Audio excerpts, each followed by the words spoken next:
Hello, everybody, and welcome to the latest episode of Tales from the Fandom. Today, I'm joined by a special guest out of Instagram and Twitter, and I'm so excited to have her join me today. Her name is Pri, but if you're on Twitter, Instagram, you can find her as Cup of Pri. I'm super excited to have Pri on today. How are you doing today? Hi, I'm doing pretty well tonight. Thanks for inviting me and being your guest tonight. It's absolutely my pleasure. I've been looking forward to it ever since we started talking about having you come on. So I'm really happy to have you here to talk fandom. And when I send out the list of things, I'm like, okay, what are people gonna say? Because I can see cosplay. Like cosplay's hmm photos are representative of some of the fandoms that people are into, but I never know what other stuff might be lurking in the background. But Definitely. you've got some great fandoms that we are going to be talking about, and I'm going to just jump right in because it is one of my favorites shows of all time in the hmm history of my life on this earth, and that is Avatar: The Last Airbender. Ah, yes. That show has made so much of an impact on my life, and I didn't even realize as I got older, it just started building up more value for me, especially as a person of color. And so yeah, I can't wait to talk about this fantastic series with you. Well, how did you first get into Avatar? Were you watching it when it was airing on Nickelodeon back in the day, or was it something that you found like through Netflix or through another streaming service, or how did you first get into it? So I actually didn't watch it back when it was airing. It first aired around tell me if I'm wrong, 2005, or is it way earlier or later than that?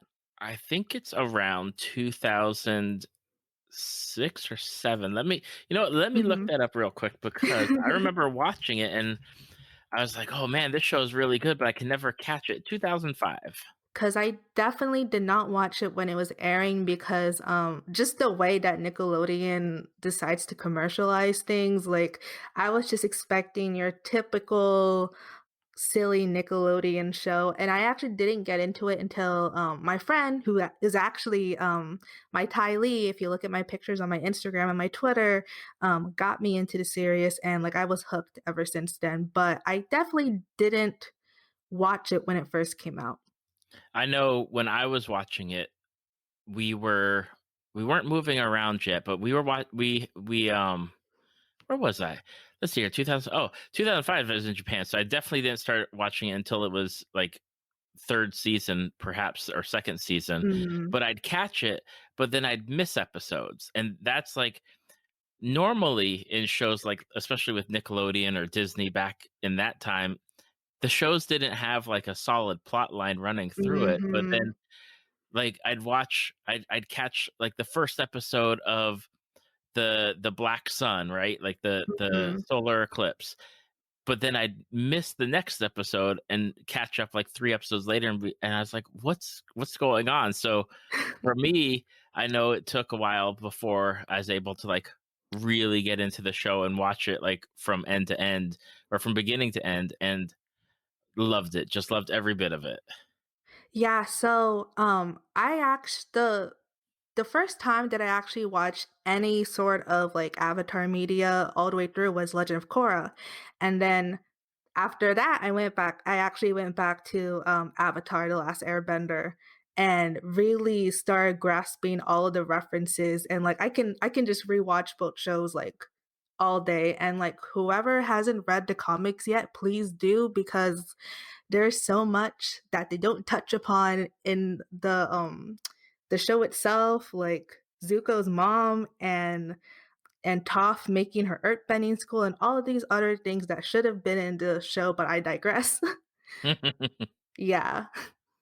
Okay. Well, what I know you said your friend got you into watching Avatar, but you started with Korra. Mhm. What was your, cuz I'm curious cuz a lot of people don't really start with Korra. Yeah. What drew you to Korra, and then with like with especially with that show, cuz that show, I know a lot of people have feelings about it either one way or the Yes, other. definitely.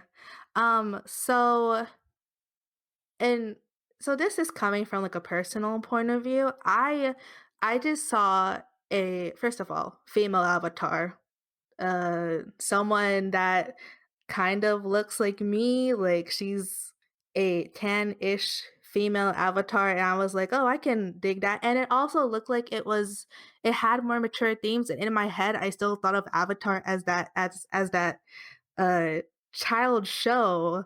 And so like but the thing is, I didn't realize until later on that like Avatar in its own way is pretty dark, especially if you rewatch it all the way through later on.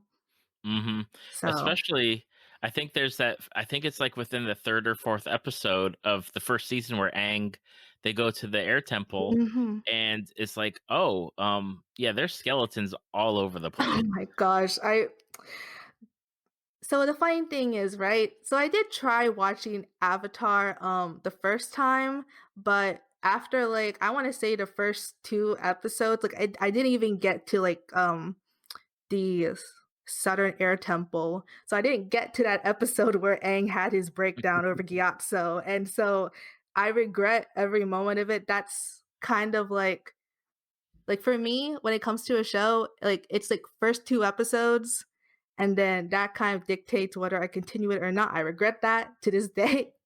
Um but yeah, like there's definitely some things you don't pick up like the first like during your first run. And I learn new things every time I rewatch it. So Oh gosh, yeah, I love that it's one of the shows where I can just put it on and have it in the background, and I'm still seeing, like, little details or little things that I'm missing, or I catch things in Korra that are references mhm. from Avatar, and it's such an incredibly, like, deep show for a what is really, like, a kids animated series on Nickelodeon. Mhm. Yeah, definitely.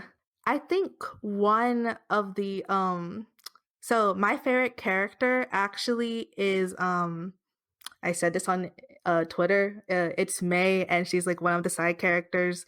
And one of the most interesting things about like I would like to say like the side characters like Jet, Ty Lee, Suki, and May. It's kind of interesting to see how even though they don't have a lot of I guess screen time compared to the main characters, kind of interesting how like the show's narrative all impacts them and they all come from like different like backgrounds of like the Avatar world, and I find that so interesting. So, It is one of the cool and I think it's one of the strengths of the show is that just because they're side characters doesn't mean mhm, that they don't have their own stories going on and their own backgrounds and stuff. Like there's mention, especially with May and Azula and Ty Lee, mhm, about how like her family, like I think it's May's family is really wealthy, and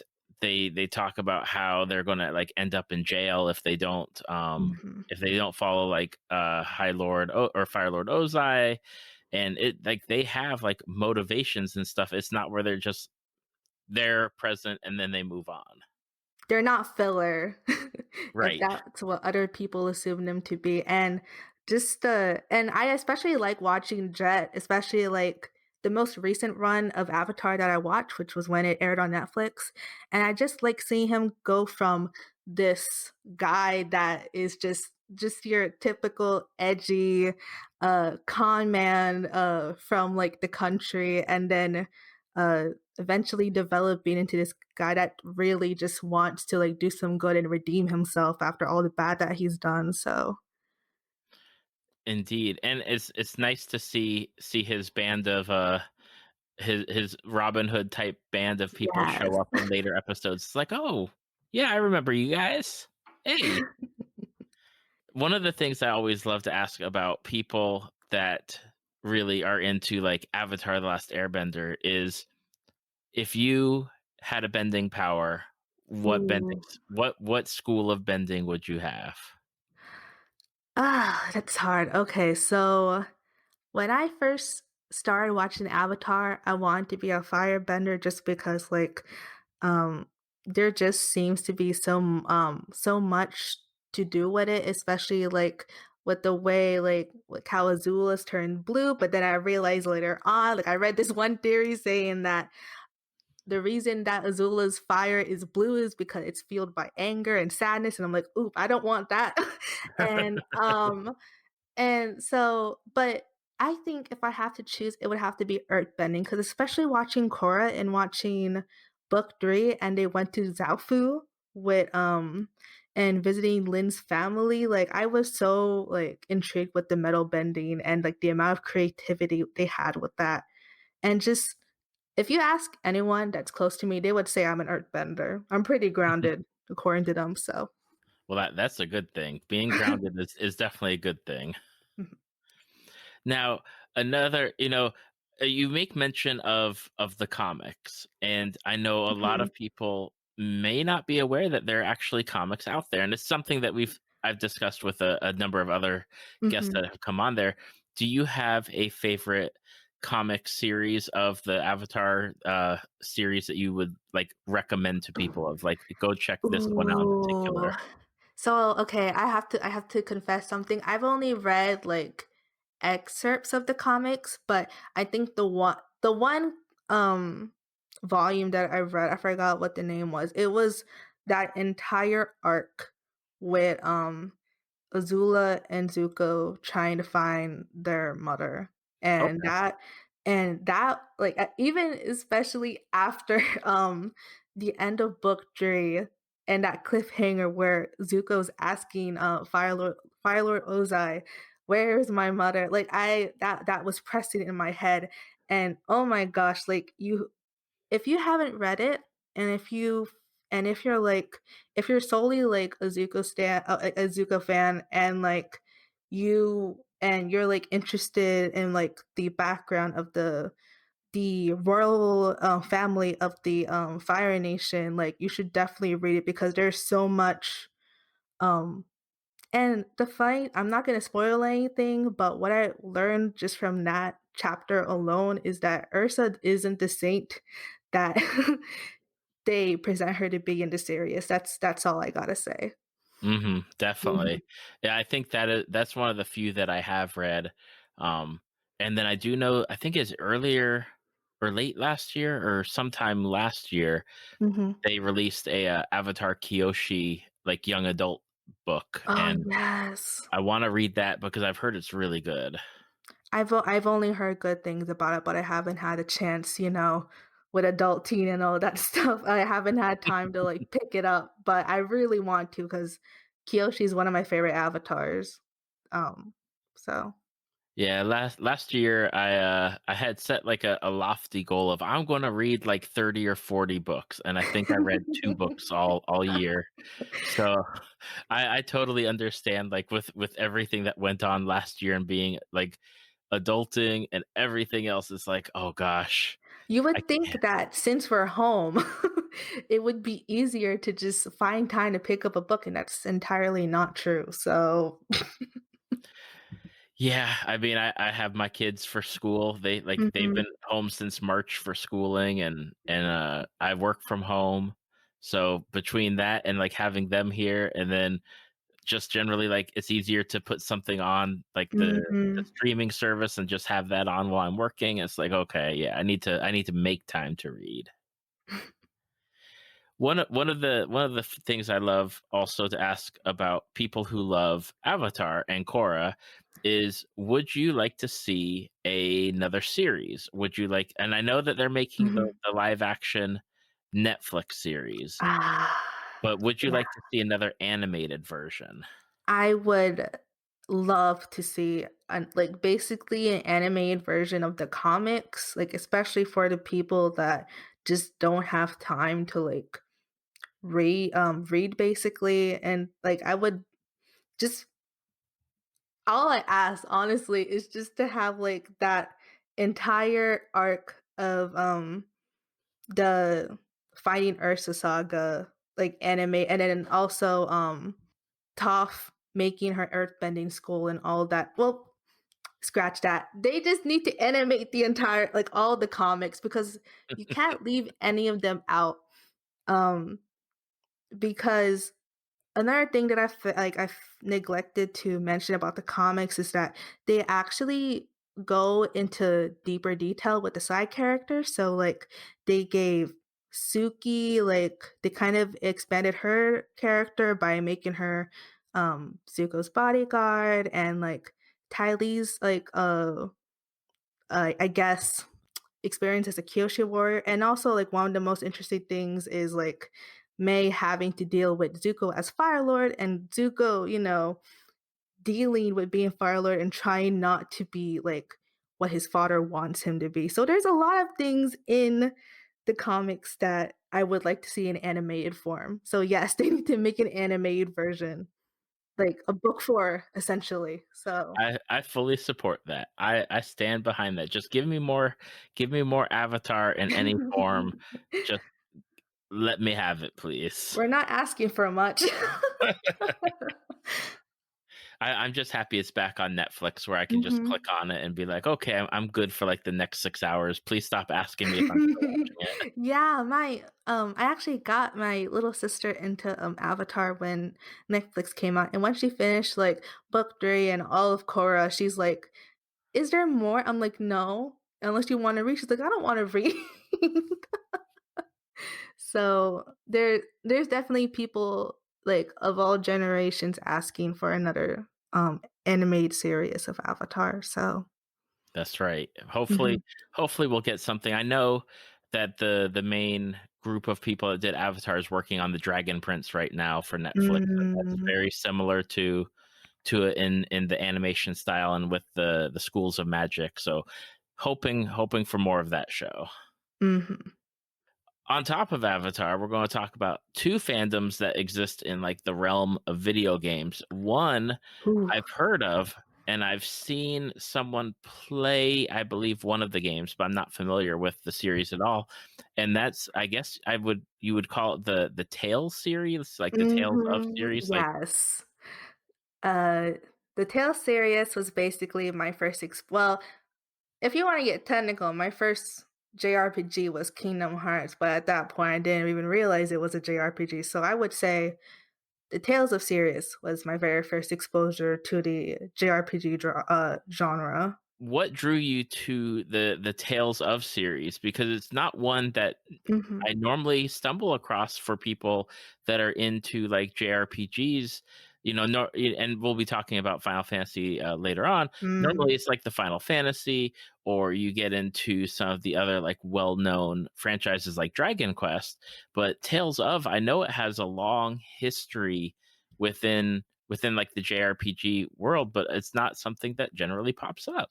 Yeah, it's a very niche fandom, not like if you're in the fandom, then you most likely know I was just introduced to the fandom for the past few months, and that's because I got recruited for a collaboration project with the Tales fandom for a cosplay project. And all this time, because before that, I was cosplaying a lot of Persona, a lot of Final Fantasy, and those are really big fandoms. Like a lot of people know both of those series. But so I guess I should start with like how I got into Tales series. So around, I want to say, back in elementary school, back when the GameCube was a big thing. Um, my cousin asked me to play this game called Tales Symphonia, and I just I didn't know what to expect because like typically I was that kid that was just watching their cousin play like a whole bunch of video games, and then they started getting more characters, and there was this pink-haired girl with pigtails with a big axe. Does that seem familiar if you follow my account? And he basically said, you fight as that girl because I need to beat this boss."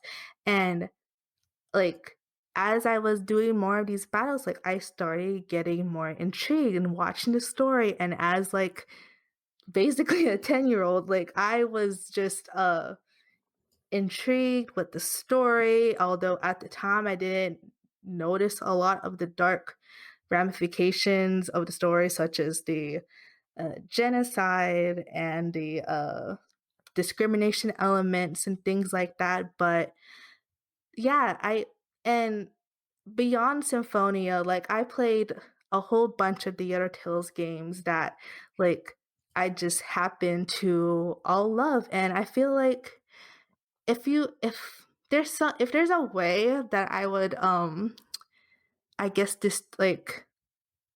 distinguish this from, like, Kingdom Hearts and Final Fantasy and any other, like, Square Enix game, it's basically, I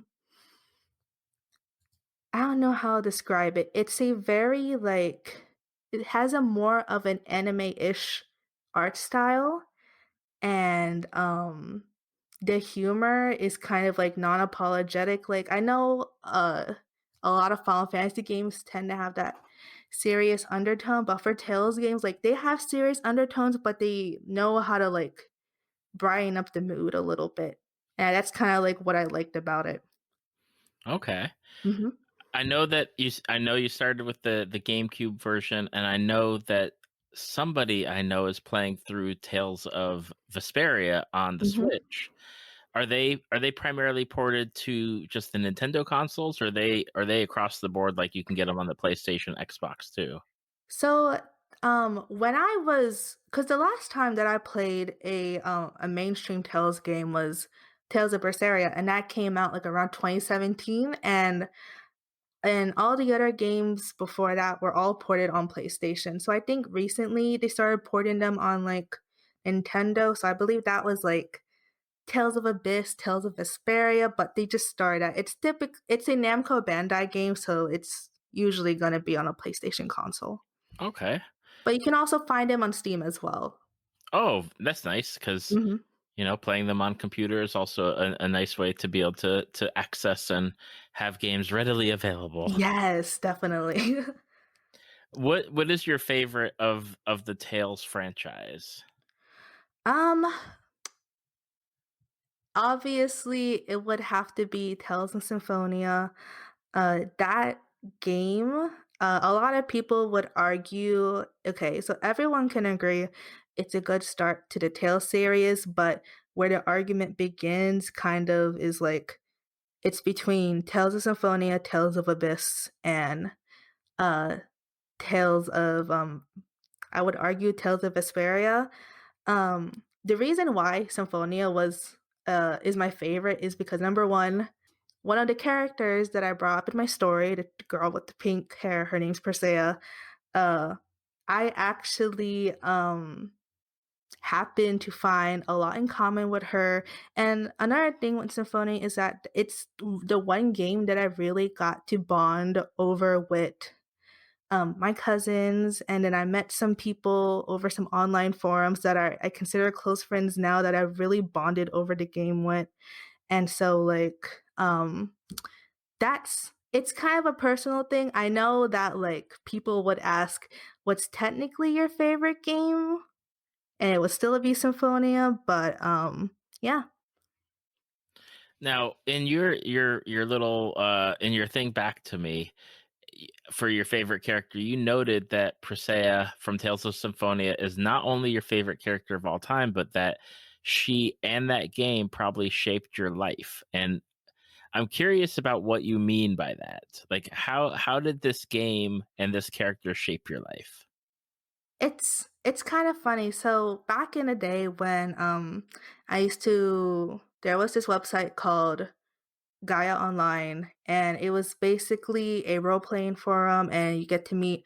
It was basically before there was Twitter, and a lot of people in the nerd and game community would just talk in the forums and things like that. And that's how I met, like, three of my close friends. Like, they all liked Square Enix games, and there was a particular friend that that was really into Tales games, and that's how I got into the Tales series as a whole versus me just blabbing about Symphonia all day. And so, um, I I guess, like,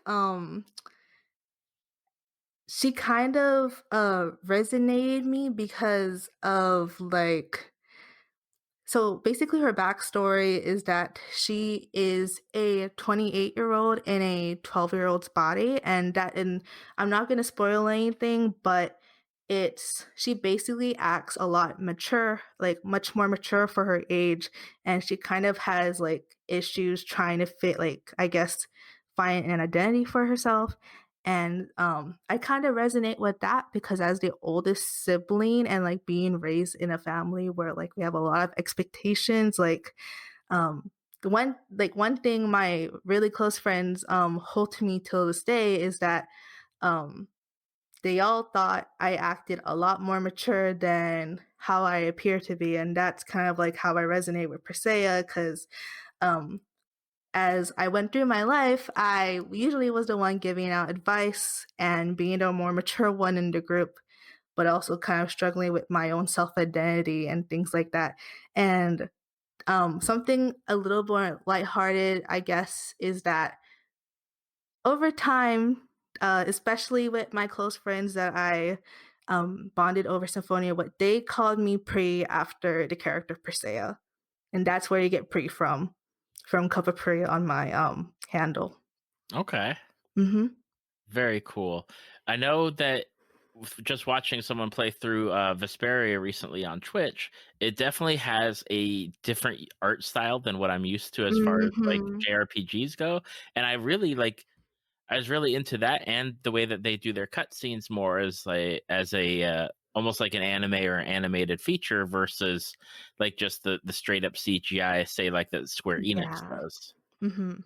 So, one thing that I particularly like about, the like, another, I guess, unique thing about the Tales series is that they have these thing called skits, and that's kind of like where you get the character interactions from. So basically, I mean, it kind of evolved over time. That's how that's how long I've been into the Tale series. So before, like Symphonia, for example, they would only have like the boxes with like the characters like faces on it, and that's how like they would like interact like off battle, like off cutscene and things like that. And that's where you would get like character interactions and like figuring out like their special quirks and a lot of comedic scenes. But over time, like, they eventually, adapted to another style where, like, it's, like, half body and it's a lot more, like, figurative. You can see a lot more body language and things like that. So it was just kind of cool seeing that, over time as, like, a Tales, gamer and things like that. You know, we I mentioned briefly as we were talking about Tales, the Final Fantasy series, and that's another series that you're very much into. Yes. Now, did you get into Final Fantasy at the same time as the Tales series? I know you talked also about Kingdom Hearts being one of those first JRPGs, and they have a lot of Final Fantasy influence Mhm. too, of course. So I should probably, I guess, kind of bring Kingdom Hearts into my conversation because I would not have found Final Fantasy if it weren't for Kingdom Hearts. um, I remember that I originally got Kingdom Hearts because of the Disney characters. I was still um in elementary school back then, and I don't know, just seeing Cloud Strife and like all the other characters from like what was that? Travis Town with Leon and Yuffie and Aerith. Like I just love their designs, and I didn't realize they were even from other games. So it actually took me until KH2 where I saw a lot of their Advent Children outfits, and I'm like, oh wait, Final Fantasy, what is that? And ever since then, I just fell into that hole, and and even now today, like I'm still trying to figure out like the Final Fantasy VII lore and things like that, especially with the whole remake. Like, ah, Oh my goodness. Yeah, there's so many Final Fantasy VII games even before the remake came out, and then the remake the did, remake you know, is a remake. yes.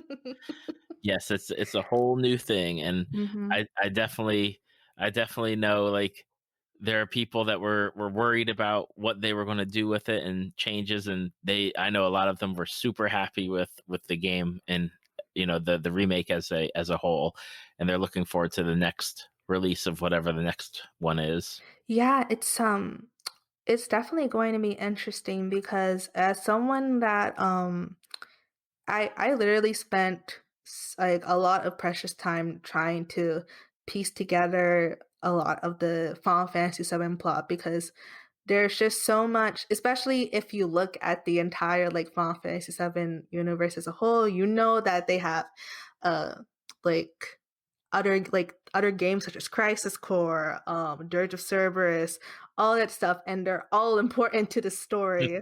So if you incorporate that with the remake, and I kind of feel bad for the people that started with remake and seeing all of these references that they don't understand. They look it up. Like I remember when I first got into Final Fantasy VII, and that was back when Advent Children came out. So I actually started with Advent Children, the movie, and I was so lost, but I was just uh kind of like entranced with the fight scenes and like the CGI back then from like the movie, and but I had questions. Even now I still have questions on the whole Final Fantasy VII plot. So I totally understand. It's similar for me with Kingdom Hearts, is where I watch a mhm. lot of YouTube videos of please tell me all about Kingdom Hearts and what's going on. You know when you look up a YouTube video being like, Kingdom Hearts, in 15 minutes, and I remember, I was trying to get a couple of my college friends into Kingdom Hearts, and I showed them this video being like, "Here's Kingdom Hearts in an hour," and after that, they said I didn't learn anything. I have more questions than anything, and they're like, what does Mickey Mouse have to do with the darkness, and why is there three versions of Xehanort? And I'm just here like I don't know what to tell you. Now, again, the Final Fantasy series is a long-running franchise that's been Mhm. going since I was a young whippersnapper with the Nintendo. Which I know you spoke about Final Fantasy VII, but is Final Fantasy VII your favorite of the Final Fantasy franchise? Do you have a different favorite game? Like, what's your favorite go-to? So right now, before so it really depends. So it went from 7 to 15. I was really into 15. Just no, like no matter what like anyone says about it, it's still like a special game to me. I know there's a lot of plot holes with it. And then there's 14. And I know a lot of people are afraid of 14 because it's an MMO, but there's a lot of overarching story with it, and the funny part is you're the main character. But right now, I guess I would have to say like it's a mix between 7 and 14 because ever since remake came out last year, like I'm still on that high of trying to figure out like what the heck's supposed to happen after that ending. So Okay, so before we jump into 14, because I have questions about 14, mhm. who's your favorite character in the franchise in the Final Fantasy world? Ooh, that's so right now, and it's mainly because I'm working on her, it would have to be Aerith from Final Fantasy VII. I remember back then, I remember when I first started with 7, I just thought her design was pretty, but as I like delved deeper into her story and like kind of like how tragic her upbringing was, like I started to like really feel for her and her story and her character and things like that. And so yeah, she's probably one of my favorite my like top 5 at best. So I always change. I totally get that. I'm like I rotate through a number of like my favorite Final Fantasy characters. It just depends on the day, and it's like okay, Mhm. like here's my top 5 like female characters. Yeah. Okay, or or this is the character I'd bring home to my parents if I was going to get married, but this is the one I would date. So yeah, Yeah. I get that. Mhm. Now, Final Fantasy 14. Ah. I have questions because it looks very cute, and I've seen Oh, a number of people if talk you about think it's cute, you you you have another thing coming for you because that's what I thought at first, especially with the different I guess races that they have. And what all I gotta say is every time I play through plot for Final Fantasy XIV, I feel a part of my soul leaving my body because as you know, or if you don't know, you're the main character in Final Fantasy XIV. Your character is the Warrior of Light, and all I gotta say is by like right now, the current patch is Shadowbringers, and I gotta say, I don't know how this like our self-insert character has not like yeeted off the building yet because they went through there's just so much trauma in that in an MMO regardless. um and I guess that's like I guess a lot of the Final Fantasy element showing in the plot and things like that. So that's all I gotta say. Like don't like appearances are everything, but Now, how did you get into Final Fantasy 14? Is it something that you just got into recently, or is it something that you've been playing for a while? so I know a lot of like a lot of my friends that have been in the community. There's a lot that played since I want to say the final version of the game came out in 2013. So there's people that played since 2013. I've been playing since late 2019 when Shadowbringers came out, and I've had a lot of people kind of like whispering into my ear, like, play 14, and all that went in my head was like, it's an MMO. Pre does not play MMOs because I don't have the patience. But once I actually, so this was around the time I took a break from school. So I was like, I have all the time, why not? And oh my gosh, like if you have the time to play 14, like there are people that will just play solely for gameplay, but if you can have the time to play for the plot, it's just so interesting to see like NPCs and important characters that come into the story like come back and like can like kind of contribute to the plot and things like that. And it's just kind of it like in a way you're kind of inserted into the story as well because your character kind of is a part of the story nonetheless, which is pretty interesting. Okay. Mhm. Would you recommend it to somebody that hasn't played MMOs in like ages? I This is coming from a person that didn't play MMOs period. The way that my cousin put it, because the same one that introduced me to Symphonia, nonetheless, he was the one that basically all he told me was like, Pre, you Final Fantasy 14 is what you make of it. Like there are people that will literally put down the game for 4 months, like unsub for 4 months and come back. Like there's no rush to, I guess, catch up because there's number one, there's a lot of classes in the game. So like typically when you start like a class, like say if you start as a healer and then some time around the line you want to start like tanking or like doing like a smaller class or whatever, you start like level 1 again. So you can like and you don't have to go through the plot at all. But if you're a plot person like me, you can kind of go at your own pace. And I actually binged through all of the expansions, and it was probably the best use of my time. But there's definitely no rush to get through story. Like I know some people that they cosplay some of the NPCs and they're still like halfway through all the patches. So it's a very set your pace sort of game for an Okay. MMO. Hmm. Is it free like like I know that some games are like free for 20 levels, or is it something where you're instantly having Ah, to pay monthly?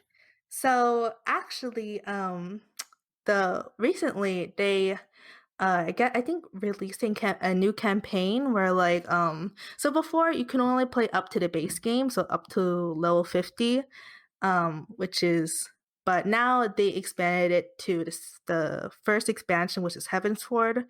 And so basically for free for a free trial you can get the base game, which is A Realm Reborn, and Heavensward, which is an amazing expansion to the story. And the funny part about all of 14's plot is that all of it is intertwined. There's nothing that feels like it's disjointed. Like, if anything, it's just an expansion of a bigger world, and you get to learn a lot about like the political aspects of the society that they live in. And it's just really cool to see that kind of unfold. And but yeah, there's but after I believe Heaven's Ward, you have to like start paying monthly. And that's where I kind of say like do it at your own pace. Like if you need to unsub, you can unsub and then come back to it whenever you have like the time or money to do it.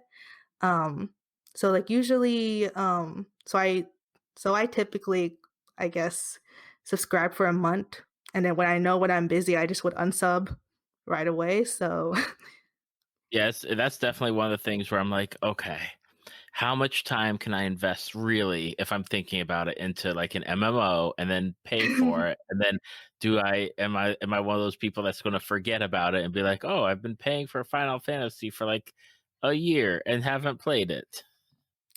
there's some people that actually don't pick it up for a year and it would still like, be like a couple expansions behind. No, that's okay. That's one thing we're trying to normalize in the community, that there's no rush to try to finish the plot because it's not like the way I see it is that at the end of the day, it's still a Final Fantasy game that you pay for every month.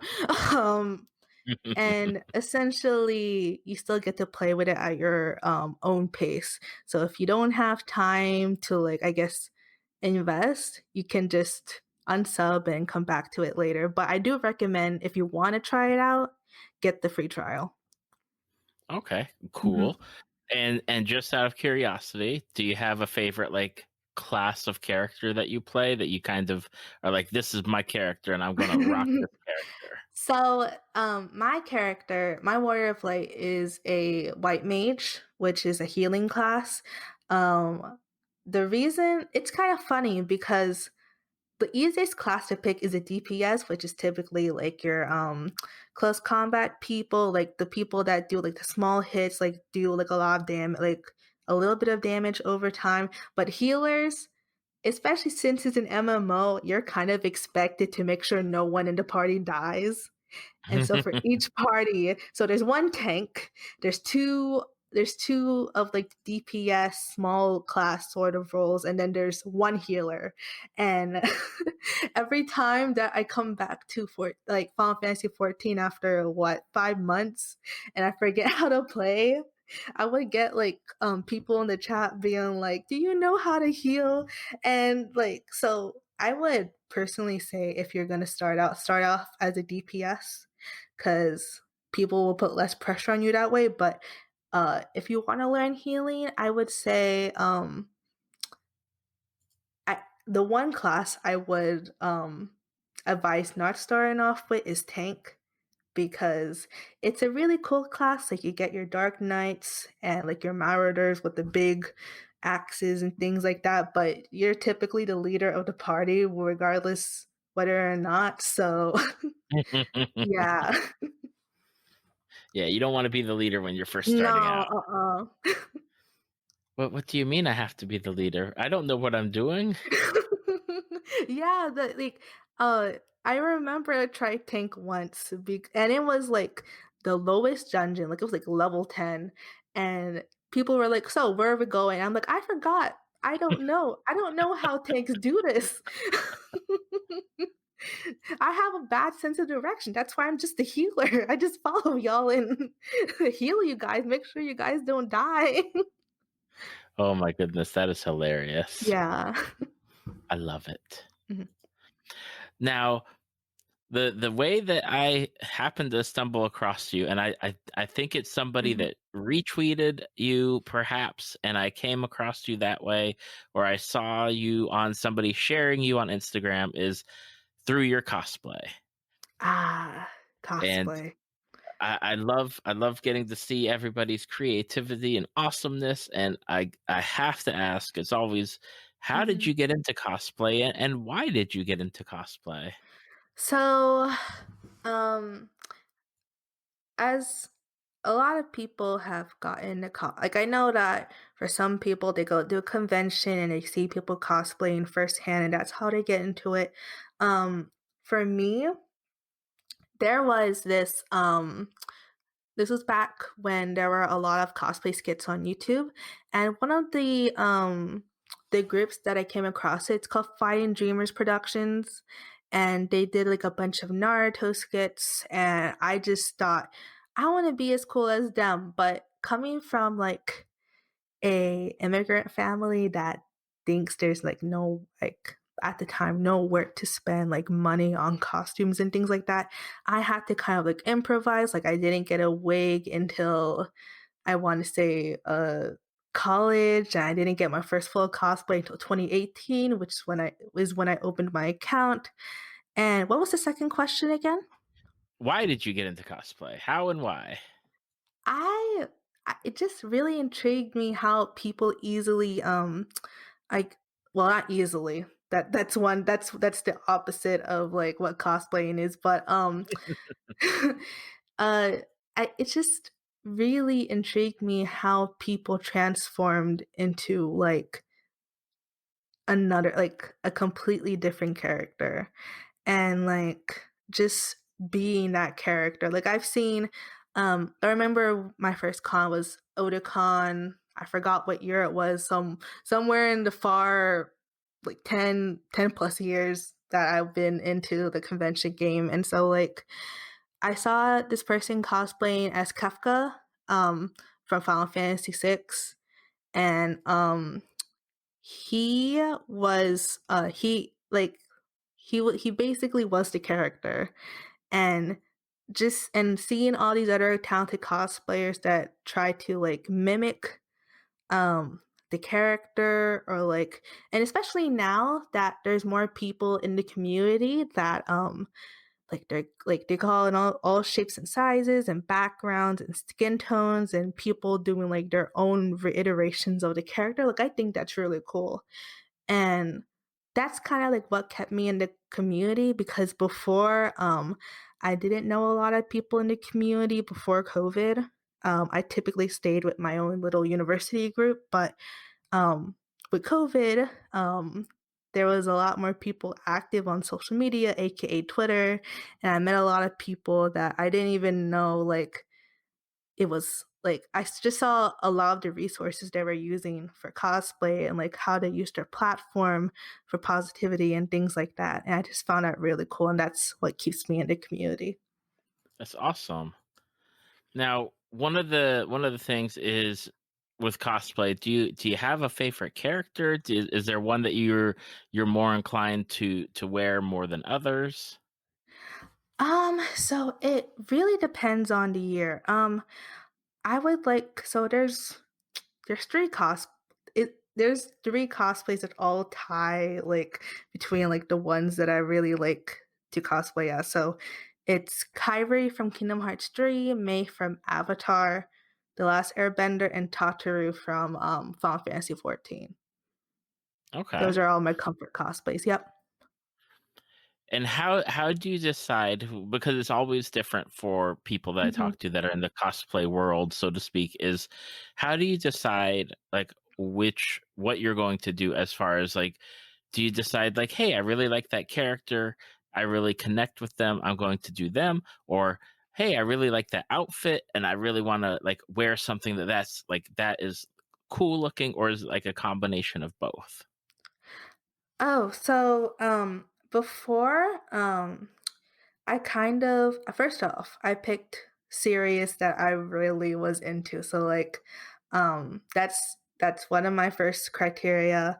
Back then I used to pick characters that would fit my body type.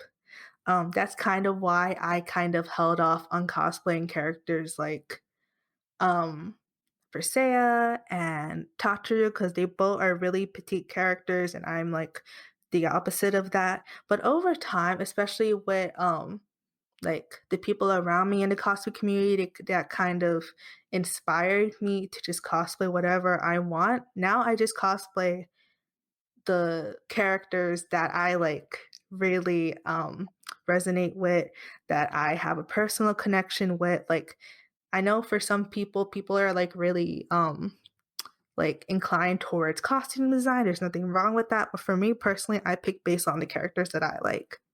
Okay. What is the hardest thing for you when it comes to cosplay? So this is fairly recent. Um, I guess one of the most difficult things recently have to be inadequacy. I think I've like developed sort of like an inadequacy complex because a lot of the people that I started talking to in the community, they like all have some sort of like crafting background. I don't sew. I surely don't style. Like I've started touching up on styling my own wigs, but not to like the big extent that I know some of my peers to have. And like I have this one friend in the podcast that is really into foam, and she made these really big furry wings. That's Lysandala. She's in my Kigu Talk podcast, and um, like it kind of got me envious at times, but I have had that conversation with people, um, and now I just learn to sit down and kind of like learn from them, and like especially with sewing. Ever since I got my sewing machine on Christmas, I've really been like a lot of people have been supportive of me and giving me the advice that I need to start. Um, because number one, they don't want me to waste my money on and wasting product and things like that, and wasting my own time because they've been through it, all the motions. And like I remember when I first got my sewing machine and I had a thread being like, "Hey, can you guys give me some tips?" And I was just so blown away with the amount of people giving me help. Like I got like 30 replies with all these tips and tricks and what I should get started on. So um I definitely think, uh, I get yeah, I like that's and feeling inadequate in cosplay is completely normal. I think that's what keeps some people out because people just assume you have to like make your costumes, and that's not true. I've been buying my costumes since 2018 once when I really started, and sometimes people don't have the luxury to like really make their own costumes. Like you're wearing a costume, you're cosplaying, there you go. That doesn't make you any less of a cosplayer if you buy it, so yeah. Absolutely. Now, you mentioned your podcast, but I do want to ask a question before we switch over to that. Is what what I know, like 2020 was crazy, and Mhm, 2021 is looking like their cons may or may not be coming back. I know some of them are mhm. scheduled later in the year, but for cosplay, is there like a goal that you have for this year as far as like a costume that you want to get done, or like what you have on your list of I would like to make X costumes in this year? So I know a lot of my peers have like list of characters they want to do. I'm seeing it from a very objective, like I guess simplistic point of view. I just want to finish Eric by the end of this year, because um and that's one of the things about the cosplay community that I learned, like, from the past few months that I've really been active on Twitter and Instagram and talking to everyone from different backgrounds, is that not everyone is, gonna have the same amount of dedication, and that's okay.